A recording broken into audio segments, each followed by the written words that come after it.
Bonjour à tous, bienvenue sur Lumière sur toi. Aujourd'hui, j'accueille Renaud Richer.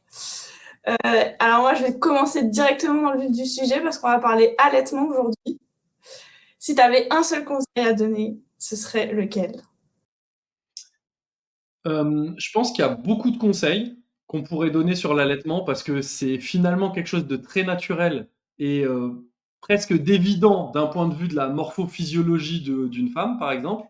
Donc ça devrait redevenir comme quelque chose de profondément naturel. Le problème, c'est que quand on l'a jamais fait, bah en fait, c'est un peu comme le vélo. Genre au début, tu galères un peu ou la marche, tu sais pas trop, c'est pas toujours inné. Et après, une fois que c'est devenu évident d'un enfant à l'autre, quand on a plusieurs enfants, c'est généralement de plus en plus simple. Mais donc des conseils, il y en aurait à toutes les étapes de la chaîne, je dirais. Le conseil que je donnerais, peut-être parce que je suis un papa, ce serait si c'est un couple avec un papa, d'accord? Je suis obligé de mettre beaucoup de si maintenant, mais si c'est un couple homme-femme avec un papa, c'est très important pour moi de bien évoquer le sujet avant, parce qu'une femme allaitante, c'est une femme qui a besoin d'un soutien, ne serait-ce que il faut nourrir l'enfant, donc ça demande pas mal de ressources. Il y a le réveil nocturne, il y a pas mal de choses qui se passent, donc la maman a besoin d'être accompagnée. Très souvent, le papa bah, c'est pas un papa qui donne le biberon, donc il a un peu l'impression de pas faire partie de ce duo maman-enfant. Donc il faut l'anticiper aussi. Et le papa, en fait, c'est une super ressource pour aider la maman, pour simplifier les choses, pour soutenir, etc. Et trop souvent, je pense que les femmes pensent que c'est un truc de femme, donc demande à d'autres femmes en parlent, mais le papa, il se retrouve un peu mis sur le côté, donc ça complexifie le retour à la vie de couple au moment où ça a lieu. Et ça fait aussi que la maman doit très souvent, c'est tout con, mais se démerder toute seule, alors qu'elle pourrait avoir beaucoup plus de soutien du papa, d'autant plus dans les moments où l'allaitement est difficile. C'est-à-dire que quand l'allaitement, ça roule, quand c'est ton 3 ou quatrième enfant, t'es rodé, t'as allaité 5 ans dans ta vie, franchement, t'as besoin de personne pour l'attraper, bim, le clipser, et tout va bien. Mais quand, au contraire, c'est un allaitement, par exemple, sur un premier bébé, où c'est pas forcément évident, où on maîtrise pas les positions, et cetera, des fois, d'avoir 2 personnes qui sont là et une personne qui peut motiver, qui peut encourager, qui peut être là, qui peut aller chercher quelque chose s'il faut aller chercher quelque chose, qui peut servir de soutien inconditionnel, et cetera. Parce que c'est finalement un projet commun, c'est quand même assez cool. Pour moi, le pire, c'est quand une femme se retrouve toute seule pour gérer les soucis, parce que c'est un moment où les hormones sont quand même pas favorables à avoir un haut moral, une bonne humeur à toute épreuve. Donc ça peut être difficile, il peut avoir vraiment une descente compliquée. Et puis, ce qui est délicat aussi, c'est les cas où les mamans ont très envie d'allaiter, elles allaitent, voilà, il y a des difficultés. Et en fait, elles sont avec des conjoints qui sont pas favorables. C'est-à-dire que eux, ce qu'ils vont voir, c'est le moindre truc, c'est un truc de il faut arrêter parce qu'au fond d'eux, ils ont pas envie. Et ça, il y a énormément d'hommes qui refusent de se l'avouer, mais la poitrine de leur en règle générale, ils ont du mal à l'imaginer comme quelque chose de très nourrissant, quoi. Et ils voient plus l'aspect désir, interaction physique. Donc c'est pour moi vraiment ce sujet-là, il est important. C'est tout le sujet de avoir du soutien et anticiper les moments qui peuvent être compliqués. Donc je me permets de le dire parce que c'est un truc qui se fait pas entre guillemets à la dernière minute. Maintenant, des conseils, franchement, sur n'importe quelle étape de l'allaitement, il y en a 10 000. Hein. Mais pour moi, celui-là, il est important parce que tu peux l'anticiper au moment où tu es enceinte ou même un projet de bébé. Et on est plutôt dans une phase positive. On est dans une phase de on attend bébé, on est super content, on est très amoureux, on est pressé d'avoir notre enfant. Bon, à part chez certains où ça réveille des traumas, mais globalement, c'est toujours une étape quand même assez heureuse. Et je pense qu'il vaut mieux traiter les sujets où il pourrait y avoir des soucis dans les phases heureuses. Et c'est ce qu'on dit en préparation mentale. Il y a des études qui montrent si tu anticipes mieux les problèmes potentiels en trouvant tout de suite des solutions, des soutiens, des parades, des ressources vis-à-vis de ces problèmes, en fait, tu peux multiplier par 3 ou 4 l'atteinte du résultat espéré de départ. Donc, c'est-à-dire que la solution miracle pour multiplier par 3 ou 4 la réussite, c'est d'anticiper ce qui peut se passer et de réfléchir déjà avant que ça se passe à qu'est-ce qu'il pourrait y avoir comme option. C'est-à-dire, en fait, on se prépare, on anticipe, on trouve des ressources, on se met d'accord sur un process, et comme ça évite au moment où on est face au problème de dire on fait quoi Et là, si jamais tout le monde n'est pas favorable, c'est délicat de tenir, quoi. Ok, super intéressant. Parce que c'est quelque chose auquel tu as déjà été confronté. Parce qu'en fait, comme ça, c'est vraiment, on se dit, c'est super naturel d'allaiter, j'ai rien à préparer. Enfin, et du coup, c'est hyper intéressant de ce point de vue de, en fait, il faut réfléchir en amont aux potentiels problèmes, etc., pour pouvoir les résoudre au moment voulu. Quel genre de problème, par exemple, du coup, pourrait survenir, en fait, selon toi? Si tu veux, il y a plusieurs natures de choses qui sont. Est-ce que c'est des problèmes, des gros soucis ou pas, ou alors c'est des challenges en fait qu'on peut rencontrer? Déjà, moi, je tiens à dire que oui, c'est naturel d'allaiter, mais une grossesse, c'est pas rien. Ça demande quand même énormément de ressources à une femme. Un allaitement, c'est pas rien. Ça demande énormément de ressources à une femme. Moi, pour moi, c'est un peu comme une espèce de compétition sur, on va dire, une épreuve d'endurance. Tu vois, c'est un peu comme un marathon, l'allaitement. C'est un peu comme, tu vois, il faut courir, mais tu peux pas courir en sprint, mais c'est pas un truc qui dure peu de temps, c'est pas 10 secondes. Ça dure un certain temps, même quand c'est que quelques semaines que certaines femmes font. La grossesse, c'est un marathon de 9 mois. Donc au début, ça va tranquille. Puis au bout d'un moment, ça commence à faire lourd. Il y a des côtes, tu vois, c'est un peu plus chaud. Donc si tu veux, déjà, oui, c'est naturel, mais c'est pas la même chose que le reste de la vie.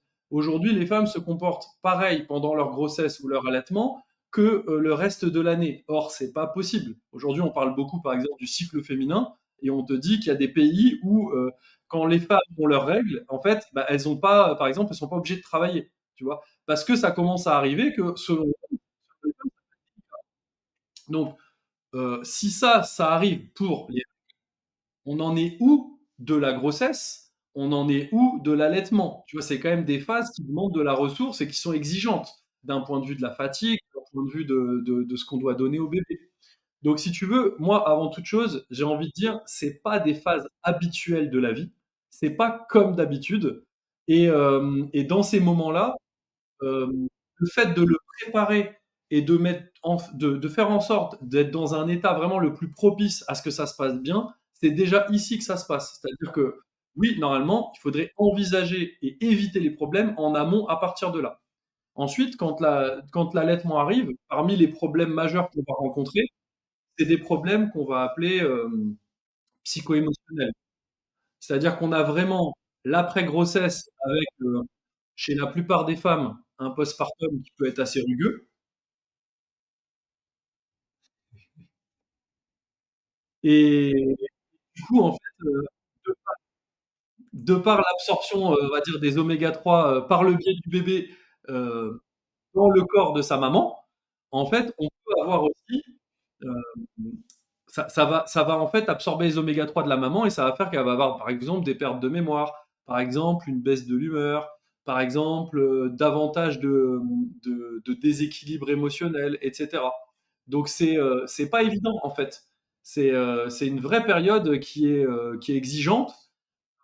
Et, euh, et le truc, c'est que le corps lui-même est propice à ce que des choses bouleversent émotionnellement. Et ensuite, on va avoir le suivi médical, on va avoir la famille, on va avoir les amis, on va avoir tous les gens qui prient de bonnes intentions, parce qu'ils ont peur pour nous. Parce que comme ils nous aiment, ils veulent notre sécurité. Ils s'en foutent de notre épanouissement. C'est pas vrai qu'ils veulent notre épanouissement. Mais ils veulent notre sécurité. Pourquoi? Parce que les gens on aime bien qu'ils soient en sécurité, comme nos enfants, par exemple. Quand ils sont en sécurité, ça nous rassure. Comme ça, nous, on dort sur nos deux oreilles. Mais qu'ils soient heureux, s'ils sont heureux, mais qu'on a peur pour leur sécurité, on n'est pas heureux, nous.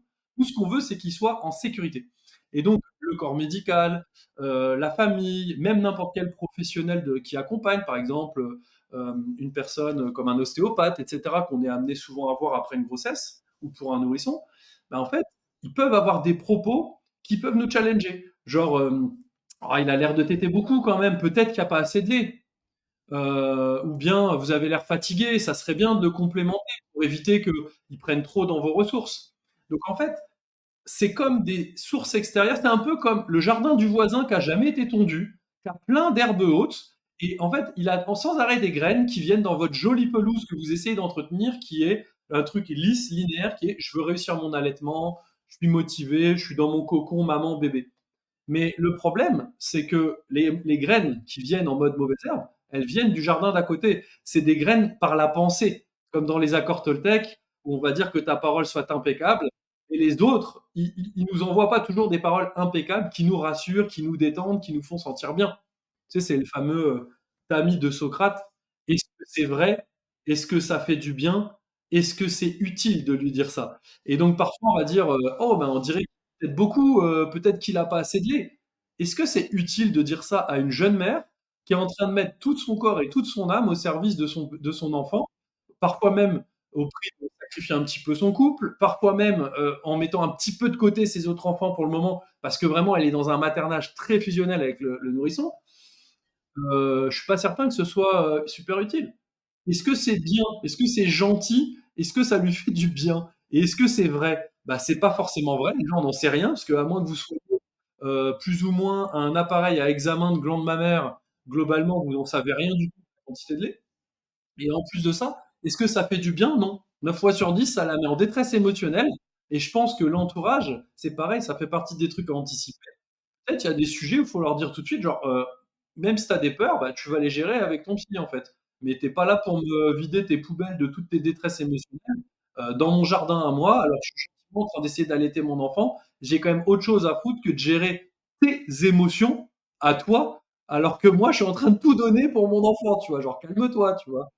Me donne pas à manger ta peur, alors que c'est moi qui donne à manger à mon enfant. C'est clair, mais c'est génial ce que tu dis parce que là, je suis sûre qu'il y a des mamans qui essayent d'allaiter, peut-être elles se sont pas assez renseignées, peut-être qu'elles se sont dit que ça allait venir naturellement, enfin que ça allait être facile, etc. Et le corps médical qui arrive et qui vient effectivement dire: Ah, mais madame, vous avez pas assez de lait, votre bébé là il a faim, il va falloir lui donner un biberon. Là, concrètement, ça peut mettre fin à un allaitement. Enfin, moi, j'ai déjà entendu des amis même me dire, ah bah, j'ai pas assez de lait. J'ai des seins trop petits, j'ai pas assez de lait. Toi, qu'est-ce que tu répondrais à ces femmes-là, en fait? Alors, déjà, moi, j'aime bien mettre de la nuance, c'est-à-dire que je fais pas partie des gens qui vont avoir une pensée purement binaire. Euh, euh, il y a ceux qui disent, qui sont favorables à l'allaitement, qui vont dire une femme a toujours assez de lait et son lait est toujours bon. D'accord? C'est-à-dire qu'il n'y a personne sur la Terre qui pourrait manquer un peu de lait et ne pas avoir un lait de qualité. Ça me surprend que ce soit pas faisable. Ça existe chez tous les mammifères où il y a des femelles allaitantes. Il y a toujours des cas où ça peut arriver. Donc, c'est pas exact que ça n'arrive jamais. Maintenant, est-ce que à chaque fois qu'on dit à une femme, je pense que vous n'avez pas assez de lait, et qu'on lui dit comme c'était une vérité, vous n'avez pas assez de lait, c'est pas de mon prisme, de quelqu'un qui a appris des trucs, qui ne met pas à jour ses connaissances tous les mois, et qui n'est pas au courant des dernières études, et qui n'est pas spécialement favorable à l'allaitement. Peut-être que mon avis c'est que, tu vois, c'est pas, on met pas tous ces bémols là, on lui envoie, vous n'avez pas assez de lait. C'est très délicat. Quand tu dis quelque chose comme ça, c'est ce qu'on appelle des croyances identitaires. C'est qui tu es ne détient pas assez de lait pour ton enfant. Genre, franchement, c'est une étiquette mise sur son front et sur ses seins, quand même, c'est une grosse étiquette. Hein. Ça commence à être de l'étiquette solide en mode blouse blanche. On sait à quel point, en plus, le syndrome de la blouse blanche, c'est quelque chose qui est. Enfin, tu vois, le phénomène est important. Quelqu'un avec une blouse blanche qui te dit un truc, c'est tout de suite, hop, ça veut dire que c'est vrai. Donc, il faut être très vigilant par rapport à ça. Moi, je mettrais de la nuance, je dirais. La plupart des femmes ont assez de lait. Rares sont les cas où il n'y a pas assez de lait. On peut expliciter pourquoi il en manque. La plupart du temps, c'est assez simple. J'avais fait une vidéo à l'époque qui s'appelait Comment relancer une lactation, je crois. Mais je pourrais vous t'en redire deux, trois mots si tu veux. Et puis, est-ce qu'il arrive que la qualité du lait soit insuffisante? C'est vrai aussi. Donc, un enfant qui tète et qui a malgré tout faim, qui n'a pas assez, c'est possible. D'accord? Donc, il ne faut pas dire ça n'arrive jamais, parce que si jamais on était coincé, qu'on était dans ce cas-là et qu'on n'arrive pas à le solutionner, à résoudre les causes, bah, évidemment qu'à un moment donné, l'enfant, il faut lui donner à manger autrement. Sinon, on a un enfant qui est en sous-nutrition, tu vois. Donc, évidemment, ça peut arriver et c'est important de faire un suivi. Est-ce que l'enfant grandit bien? Est-ce que l'enfant manque de quelque chose? Voilà. Maintenant, je fais pas partie de ceux qui vont dire aux femmes, faut faire absolument analyser votre lait parce que ça veut dire ci ou ça, et puis il arrive que machin. Non, une femme, elle sait très bien ce qu'elle a à faire, son corps le fait depuis la nuit des temps, son inconscient naturant a programmé le truc parfaitement jusqu'à présent. Par contre, la pollution de son corps, ses propres croyances sur sa féminité, c'est-à-dire une des matrices qu'elle a dans son organisme, qui est son utérus, et par ailleurs sa poitrine qui va nourrir l'enfant et finir le maternage qu'a commencé le premier. Et oui, il arrive aussi que parfois, bah, si tu veux, Il peut y avoir des croyances, il peut y avoir des difficultés, il peut avoir un rapport à sa féminité qui est délicat et où finalement on a les pensées parasites, le subconscient qui vient légèrement court-circuiter ce que notre programme naturel de la vie amène parfaitement dans notre corps et faire que ça se manifeste pas au top. Donc c'est quelque chose qui relève de, c'est comme une sorte de petite pollution d'interférence qui va occasionner on va dire un petit peu des choses délicates dans l'influence que ça va avoir sur la capacité de la femme à produire du lait ou à bien allaiter. Et puis après, il va y avoir les carences, c'est-à-dire qu'il est difficile d'amener un lait de qualité si la composition d'un lait de qualité n'est pas disponible dans le corps de la femme. Et parmi les carences principales qu'on va trouver, il y a la carence en oméga 3. Donc on sait depuis maintenant une étude qui s'appelait 1K3 que 96% de la population, notamment en France, est carencée en oméga 3 et prend nettement moins d'oméga 3 par jour que ce qu'on aurait besoin. Or, les oméga 3 sous leur forme qu'on appelle DHA, désolé pour les termes un peu plus techniques pour ceux qui ne connaissent pas, l'oméga 3 DHA, c'est celui qui compose les yeux et le cerveau, notamment du nourrisson, et qui est transmis via la grossesse par la maman et via l'allaitement par la maman. Donc rien que ça, c'est déjà énorme. Comment peut-on espérer que notre enfant ait un cerveau et des yeux de qualité? Désolé, hein, c'est des petits organes anecdotiques, voilà. Comment on peut faire ça si la maman elle-même manque d'oméga 3? Donc déjà, la principale carence, c'est celle-ci. Celle qui fait qu'on a, entre autres, aussi un postpartum important. Ensuite, il y a la carence en protéines. Le lait, jusqu'à preuve du contraire, d'ailleurs, c'est pour ça qu'on faisait boire du lait à l'époque. Il y a eu toute une campagne par la politique pour faire boire du lait aux enfants, parce qu'en fait, il y avait beaucoup d'enfants dénutris. Donc ça a été un truc, c'était pas pour leur relancer l'industrie laitière, c'était en fait parce que c'était quelque chose qui était abondant dans nos prairies et nos pâtures dans toute la France, et où en fait, on pouvait traire une vache et faire boire le lait. Et certes, ça a des inconvénients comme apport protéique et comme boisson, mais ça pouvait avoir aussi un très bon apport protéique, très élevé, pour les enfants qui en manquaient. Donc, si tu veux, la mère, il ne faut pas qu'elle manque de protéines. Parce que si elle manque, si la maman, elle est surmenée, elle est en surmenage maternel, elle est lessivée, elle a une immunité au ras des pâquerettes, il y a fort à parier que elle manque probablement de protéines. Donc ça, c'est vraiment très très important d'être capable finalement d'identifier ça, parce que les allaitements peuvent être interrompus, certes par des croyances extérieures qui viennent challenger la détermination de la maman ou du couple parental, etc. Mais ça peut être aussi lié à des carences qui vont faire que finalement, c'est comme si je te disais, le terrain propice à l'arrêt par le biais des croyances extérieures qui sont des éléments déclencheurs qui diraient faut que tu arrêtes parce que tu n'as pas assez de lait, le terrain propice, c'est la carence physique. D'abord, il y a une carence physique, ensuite, il y a un rapport à la féminité, ensuite, il y a des éléments extérieurs qui viennent et qui lui disent, tu sais, tu pourras pas, ça va galérer, etc. Et s'il n'y a pas de carence, déjà la mère est beaucoup moins sensible émotionnellement et va être beaucoup plus droite dans ses bottes. S'il y a un bon rapport à la féminité, c'est comme la femme est au courant de son énergie yin, donc de sa propre puissance intérieure. Elle a la détermination que ce qui caractérise sa féminité, son énergie féminine, d'un point de vue anatomo-physiologique, va être pleinement exploitable et compétent, en fait. Donc, il n'y a aucune raison que ce ne soit pas le cas. Donc, d'abord, carence physique. Ensuite, on joue sur comment notre rapport à la féminité fait que vraiment, il n'y a aucune raison que ça freine par rapport à ça au niveau de notre programme immuable intérieur et parfait. Et puis ensuite, dernier point, on est quand même nettement moins sensible quand les deux premiers sont bons, on est moins sensible au fait que l'extérieur puisse venir jouer des tours et nous dire au fait, t'auras pas assez de lait, etc. Tu vois, finalement, c'est sûr que l'extérieur, c'est un vrai problème, mais c'est surtout un problème si t'as pas déjà des plantes, des jolies plantes qui poussent dans ton jardin, il y a de la place pour des mauvaises herbes. Tu vois, mais s'il y a déjà plein de plantes, plein d'arbres, plein d'arbustes, plein de trucs qui te plaisent, forcément il y a moins de place pour des mauvaises herbes. Tu vois, la mauvaise herbe, elle fera pas tâche dans ton jardin, elle n'arrivera pas à prendre de l'ampleur et ça sera pas genre la grosse touffe de mauvaise herbe au milieu de ton jardin parfait, mais tu vois, on ne voit que ça. Là, c'est pas le cas. Donc pour moi, c'est vraiment dans cet ordre. Super complet. J'adore ce genre de réponse très construite. Merci Renaud pour cette précision. Je pense que pour une prochaine vidéo, je vais aborder avec toi des idées reçues qu'on entend sur la lactation. Mais je pense que là, pour commencer, c'est déjà de super éléments pour quelqu'un qui voudrait allaiter. Que, en fait, d'entendre le côté on peut se faire parasiter et polluer, en fait. J'aimerais bien qu'on retienne ce message-là et de surtout pas trop écouter, en fait, les gens et d'être bien ancré et de bien s'informer. Donc, j'aimerais que les personnes qui sont intéressées par l'allaitement regardent la suite des vidéos pour en savoir plus, justement, et les conseils qu'on pourrait donner pour être bien, avoir voilà, tous les éléments pour que la lactation, pour que l'allaitement se passe bien et qu'on pourrait développer ça dans une suite de vidéos si tu es d'accord. En tout cas, n'hésitez pas à mettre en commentaire si vous avez des questions précises voilà, auxquelles vous voudriez qu'on réponde. Et puis, j'aimerais bien que tu conclues cette vidéo en faisant une petite présentation de toi. Pourquoi c'est toi, du coup, que j'ai décidé d'interviewer parce que je trouve que tu as une connaissance sur l'allaitement qui est extraordinaire. Et d'habitude, on pourrait se dire, bah, je vais parler de ça avec une femme. Et en fait, ça peut surprendre certaines personnes que du coup, ce soit un homme qui parle de l'allaitement. Donc voilà, si tu veux prendre la parole sur ça. Yes.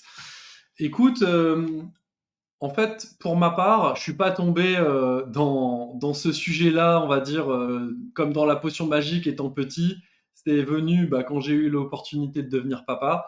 Pour moi, ça fait partie des choses les plus importantes de ma vie que d'avoir des enfants, que de m'occuper d'eux et de m'impliquer dans la parentalité, mais aussi la phase potentiellement de grossesse, de maternage, etc.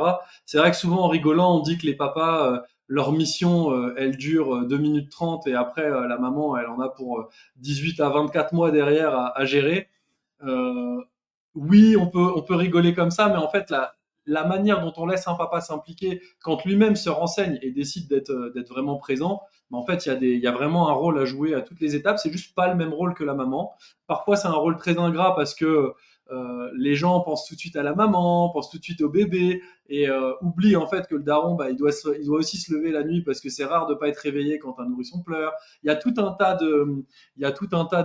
d'idées reçues et je pense qu'il faut remettre l'église au milieu du village qui est chacun a quelque chose à apporter et c'est en participant avec des énergies et des idées différentes qu'en fait on arrive à créer quelque chose de beau à la fin. D'ailleurs, c'est ce qui fait qu'on a un bel enfant. C'est qu'il y a quand même deux parents pleinement différents qui créent un nouvel être, tu vois, et c'est pareil pour la grossesse, pour tout le reste. Il y a moyen de co-créer quelque chose de cool. Donc moi, j'ai découvert ça à l'issue des grossesses pour mes enfants. Et puis, à la base, je suis quand même assez passionné par tout ce qui relève. Moi, je trouve que les femmes ont un pouvoir extraordinaire. Au travers de la grossesse, c'est quelque chose qui me fascine, qu'on soit capable de créer un être de toutes pièces à partir finalement, de leur matrice organique. Je trouve ça extraordinaire. Donc, c'est un truc qui me passionne et je suis très sensible au sujet des enfants. Pour moi, tu vois, mon rêve, ce serait que les gens démarrent vraiment un travail d'élimination de ce qui ne va pas dans leur corps, de se sentir mieux dans leur tête, dans leurs émotions, faire vraiment en sorte d'avoir un organisme en parfaite santé, même avant de commencer à concevoir un enfant. Vraiment pour être dans les meilleures circonstances, papa comme maman. Ensuite, que ça permette des grossesses qui soient quand même avec des individus qui ont plus de vitalité, qui sont plus en forme, qui se sentent mieux dans leur pompe, pour essayer d'aller à terme avec le minimum, on va dire, de problématiques. Et puis ensuite, des allaitements qui, du coup, démarrent sur encore des meilleures bases, avec des gens encore mieux dans leur basket, qui sont moins sujets, en fait, et soumis aux croyances extérieures qui viennent les parasiter ou les contrarier. C'est vraiment un sujet qui me passionne. Je pense qu'il y a, pour moi, si tu veux, quand je réfléchis à l'avenir de l'humanité, pour une santé, on va dire, plus humaine et plus durable, je me dis que certes, on peut donner des plantes et accompagner des personnes âgées, certes, on peut accompagner des enfants qui ont tout le temps des troubles ORL, certes, on peut faire beaucoup de choses, mais si on arrive à faire en sorte que les gens qui vont avoir des enfants démarrent, on va dire, avec un organisme le plus en capacité de gérer cette charge, hein, qui est quand même une grosse compète, à absorber, un peu comme un sportif qui se prépare pour une Olympiade, bah finalement, tu vois, on laisse pas les choses au hasard. Et moi, ça me ferait vraiment kiffer que les gens commencent à se préparer pour ça vraiment en amont. Et donc, c'est un sujet Ouais, c'est un sujet qui me tient à cœur. C'est un peu ça fait partie de mes contributions. Donc, et je te rejoins. C'est pas un sujet qu'on a tendance à aborder avec un homme. À ma connaissance, je suis le seul papa, en tout cas dans les gens que je côtoie, qui a fait autant de mise au sein, parce que je me suis vraiment impliqué énormément, notamment quand il y a eu des périodes compliquées. Donc, je dis souvent ça en rigolant parce que je me dis c'est quand même assez improbable. Et puis, pour te faire marrer, sur ma chaîne YouTube, la vidéo où j'ai fait le plus de vues, c'est une vidéo sur les sécheresses intimes. Pareil, c'est quand même des sujets où on s'attend à voir plutôt une femme en parler. Et moi, ça me fait toujours rire de dire, malgré tous les sujets que j'ai traités, celui où j'ai fait le plus de vues, c'est sur les sécheresses intimes. Donc, genre, je m'y attendais pas. C'était un peu une grande surprise. Donc, voilà. J'adore. Et donc, pour la petite anecdote, moi, j'ai rencontré Renaud parce que c'était mon prof de naturopathie quand j'ai fait mes études de naturopathe.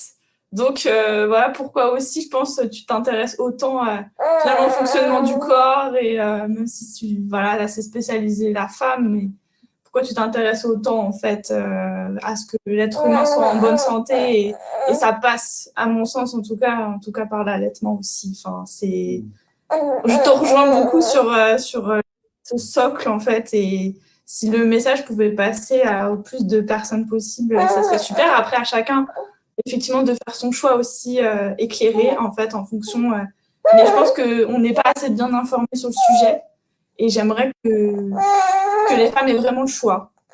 Et je pense que c'est pas complètement le cas encore aujourd'hui, qu'il y a beaucoup de frustration de la part des femmes de ne pas pouvoir ou de se dire oh, j'ai pas réussi, beaucoup de tristesse qui peuvent en résulter, de culpabilité parfois. L'idée c'est de culpabiliser personne, mais d'être vraiment conscient de ses ressources, de ses capacités, de tout faire pour que l'allaitement se passe bien et de pouvoir le faire si c'est notre choix en fait.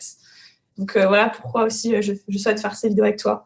Et donc tu as une école de naturopathie, je mettrai les petits liens de ta chaîne YouTube, tout ça en description si vous avez envie d'en savoir plus, parce que tu fais des vidéos super intéressantes et puis il y a sûrement des gens aussi qui sont intéressés pour faire des études de naturopathie ou pas, et donc je mettrai toutes les infos en description.